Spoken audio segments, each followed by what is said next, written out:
Ассалаумағалейкум. Көп YouTube арнаның ішінен жалғыз жолаушыны таңдап бізбен саяхат бастағалы отырған барша көрерменге алғысымыз шексіз. Бүгін біз Өзбекстандағы қазақ ауылын көрсетеміз. Мен өзім ұйғырмын, қазақ емеспін. Сіз қазақ. Баяғыда Қазақстан жері болған бұл жер, бостандық. Құпия болмаса, айлығыңыз қанша? Айлығым 4 миллион. Тыныштық, аманшылықта бір көрсіп отыра берейік. Hoppa! Неге Шымкент емес? Шымкент, қойшы Шымкент. Қайын жұрттың алына бар демексің ба? Бәйгеге қосасың бұл жылқыны? Жоқ, соғымға. Кел, қайсы меған қожа. Осы жерде жүрген өзбектердің бәрі қазақ болып кеткен, өзіміз бәріміз. Егер анонс ұнаса, шайларыңызды алдыға қойыңыздар. Айтпақшы, YouTube арнамызға тіркеліңіздер, пікір қалдырыңыздар, лайк басыңыздар. Бұл біз үшін үлкен мотивация. Ендеше, кеттік.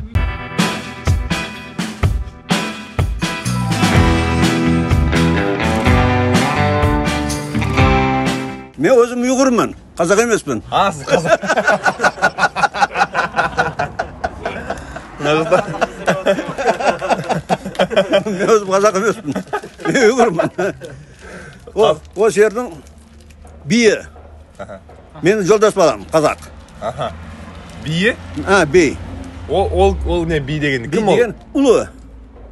Осы жердің ұлы адамы. Ұлы адамы. Мәссаған, мұндай да болады екен. Өзбекстандағы қазақ ауылы би жүйесін әлі күнге дейін сақтап отыр. Мұны қазақша сайрап тұрған ұйғыр ағамыздан естіп тұрмын. Расымен, бұл жердің қазақтары құрметке лайық. Бидің міндеті қандай? Мұна мысалы үшін той бар, жиын бар, құдай тамақ бар, қандай да проблемалар болса, сол би шешеді. Біздің өзімізге тиісті бестерегелін нелерін шешіп береді да. Сол бидің несі. Ал би айлық ала ма? Жоқ. Бұл просто қызмет. Өзіне елу үшін қызмет бұл. Ақыры бағдарламамыз ресми жаңалықпен басталды ғой. Ендеше Бестерек ауылының әкіміне кіріп шығайын. Күн ыстық. Кондиционер жоқ па? Кондиционерім бар. Кондиционерімді шешіп алмастырмақшымын үлкеніне. Кондиционерім бар. Мұна кеше шештім. Кондиционерім бар. Креслоңыз да қарапайым орындық на сияқты орындық екен. Сіздерде қатты мән береді ғой дейме осындай? Жоқ, енді мән бергенде қандай? Біреулер креслода отырғысы жақсы көреді. Біз енді халық андаймыз да. Біз мен креслода отырсам да, мен келген адамдар қарапайым столда отырса жараспайды да. Сол үшін барлығы бірдей болсын деген андайдамын. Құпия болмаса, айлығыңыз қанша? Айлығым 4 миллион. 4 миллион. Біздегі ақшамен, айтайын, біздің ауыл әкімдері 1,5 миллион алады, 28, 30, 40 миллион. 40 миллион сом. Біздің ақшамыз кем енді. Ақшамыз кем. Енді ақшаға андай емес қой, халық үшін істеу керек, халық үшін осы жерде ауылды көтеру керек, ауылға қандай мәдени, манауи жәрдем беру керек. Және айтып отыр, бұл кісілердің айлығы Қазақстандағы әкімдерден 10 есе төмен. Дегенмен түнгі 12-ге дейін жұмыс істейді, бүкіл ары шағымына құлақ, назар салады. Енді маған алғашқы көрініс бойынша қол жетімді әкімшілік, ашық терезе әкімшілік болып көрінді. Ары қарай біз Абай ауылына бардық. Бұл жерде ондаған мың қазақ тұрады. Олар мал өсіреді, диқаншылықпен айналысады.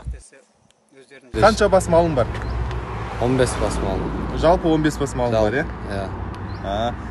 Мұна көлік Өзімдікі. өзіңдікі. Иә. Неге Chevrolet емес? Мал тасуға да бұл машина. Айлық табыс қанша? Айлық табысы әртүрлі. 15-20 миллион сом малдың арқасында. Керемет, жақсы. Ал ешқандай азық түліктен, жем шөптен ешқандай мәселе жоқ па? Жоқ, ұмыма, кемшілік жоқ ондайда. Ондай кемшілік жоқ. Күн ыстық емес пе? Күн анша-мұнша ыстық. Күн қайтып қалды. Қайта күннің қайтқаны ма? Алдыңда нешеге дейін шықты? 60-ға дейін шықты ма? 60 градусқа дейін. Бостанды қазақтардың ауылы, бұл жерде бәрі қазақтар тұрады.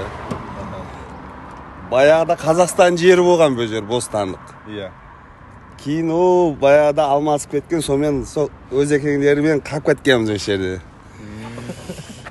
Өзбектермен қалай қарым Evet, Özbeklerмен. Olar ham Kazak болып кеткен ғой. O'sha yerде жүрген Özbeklerin bari Kazak болып кеткен. Өзіміз бәріміз. Ауыл зор. Бәріміз тату тәтті жасаймыз bu yerде. Ешқашан біреудің несі жоқ. Бәрі зор. Ерболдан амал, Ербол. Үлкен анандай, не дейді? Тадбикар дейді ма, бизнесмен. Осындай мал шаруашылығында. Ербол өзің сөйле. Неме деп айтайын? қанша малың бар? Үйде ма? Иә, жалпы. Жоқ, мен алып сатам тек. Алып сатасыз, иә? Малдарды сатып алып сатасыз. Иә. Айлық табыс қанша? Бар бір $1000 айына. Ой, жақсы, керемет қой. 1000 кам, 2000 бар. Жауап, 2000.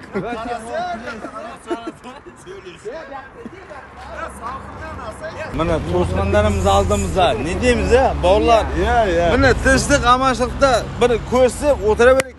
Hoppa! Жігіттер. Давай. Sağ olыңдар, кеп тұрыңдар. Рахмет. Иә, қазақ мектебі екен. Қазақ тілінде жүреді. Қазақ тілінде сабақ жүреді. Басым бөлігі қазақтар оқиды. Қазақ тілі оқиды. Кәдімгідей қазақтың ғалымдарын оқытасыздар ма? Абай, Ыбырай, Шәкәрім дегендер бар. Иә, бәрі бар. Соның бәрін оқытады, иә? Оқытады. Қай тілде оқисың сабақ? Қазақ тілі. Қазақ тілінде ма? Бұл жер Абайдың жері екен. Абайдың бір өлеңін айтып берші бізге. Абайда тұрмаймын ғой, негізі Қызылтуда тұрамын. Жоқ, жалпы Абайдың бір өлеңін. Ондай жаттап айтпаймын бүкіл. Асарлатып жатыр екенсіз. Асарлатып. Міне қанша жігіттерді алып кеттім. Кеттік. Болды. Қалайсыңдар? Міне осы менің отбасым болады. Үй салып жатырсыз, не салып жатырсыз? Мынау дарбазаға жауып не қыласыңыз да бұны? Қалдық болсын. Қысқа дайындап жатырсыз ба? Қысқа.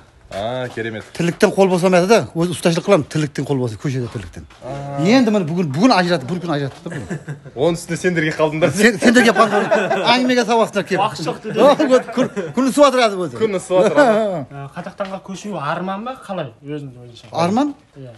Енді көшсі. Енді бәрі енді кетеді ғой, қашан кетеді ғой. Кетеді бәрі. Бүйтіп жасамайды ғой. Кетіп жатыр міне өтеден талай адам кетті. Демек кетіп жатыр жақын. Кетеді. Мына бауырым кетеді Қазақтан мына. Сіз жақында кетіп барасыз ба Қазақстаннан? Үй алдыңыз ба Қазақстаннан? Енді алайын деп алдым. Бұл жерде үйді сатып, енді кетейін деп. Или Алматы, или Қарағанды, или Ақтөбе кетеді де, үш өмір. Ақтөбеге барғым келеді, Ақтөбеге көшсем, Ақтөбеге көшемін. Тыныш кішкене сияқты. Неге Ақтөбе? Жақсы еді орыстардың арасында. Неге Шымкент емес? Шымкент, қойшы Шымкент. Қайын жұрттың алдына бар демексің ба?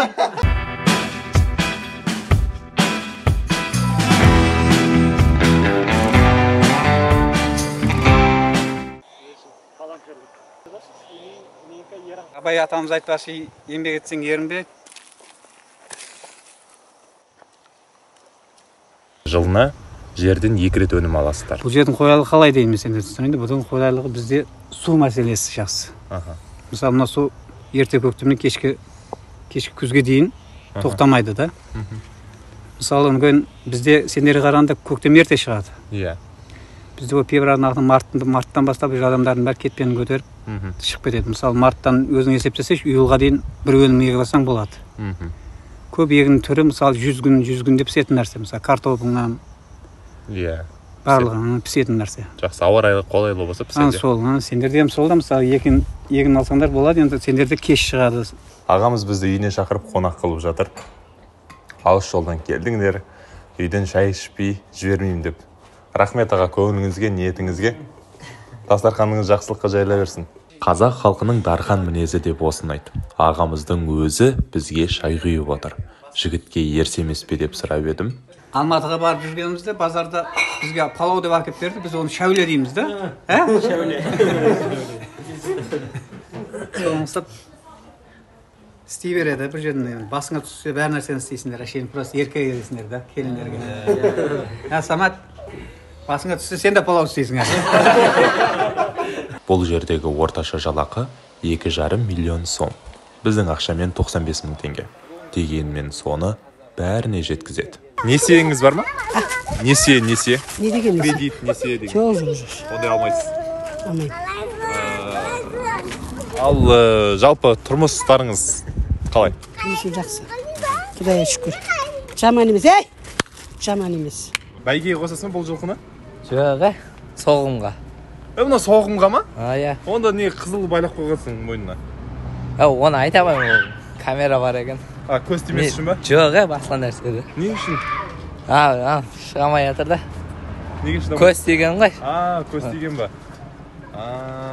Достар, біз Махмут ағаның үйіне келдік. Ол кісі тіркеліп, лайк басып, пікір қалдырыңыздар. Өйткені сіздердің қолдауларыңыз бізге шабыт береді. Және YouTube-та 100 мың оқырман жиналған кезде күміс батырма береді. Сол батырманы алайық, бірге қол жеткізейік. Бізбен бірге саяхаттағандарыңыз үшін сіздерге көп рахмет. Саунасына дейін салып тастаған екен. Қазір көрейік ішке кіріп. Мәссаған, мына жақта ана тесіліп қалды. Осыны ертең бітіре сұта кеп ше. Бассейн неден бар екен. Көрдіңіздер ме? Бәрін аны қайтадан андай краслейміз. Жылда ремонт. Анау бет шомылатын ақ жағы. Мынау деген керемет қой. Мына жерден шыққың келмейді ғой тіпті. Қазақтар жақсы тұрады. Темірді. Өзіңіз қанша табасыз айына? 1 миллион 100 ақ. Қойыңыз. Істеген аяғым айтып атым де енді. 1 миллион 100 ақ. Жалпы өзіңіздің табысыңыз. 7-8 миллион болады. 7-8 миллион. Оларға істеген. Қазір көресің қанатқа жұмыстарды. Сүйінерім істеймін ғой. Өзі Назарбаев маған жұмыстарын. Назарбаевтың өзі алды ма? Өзі алды. Ол алмап тасқанда жұмысын бағын. Назарбаев Шекияның президенті алды. Істейміз ғанды. Бағасы қанша құны бір домбыраның? Бір домбыра енді қазір $100 ғой. $100 сатасыз, иә?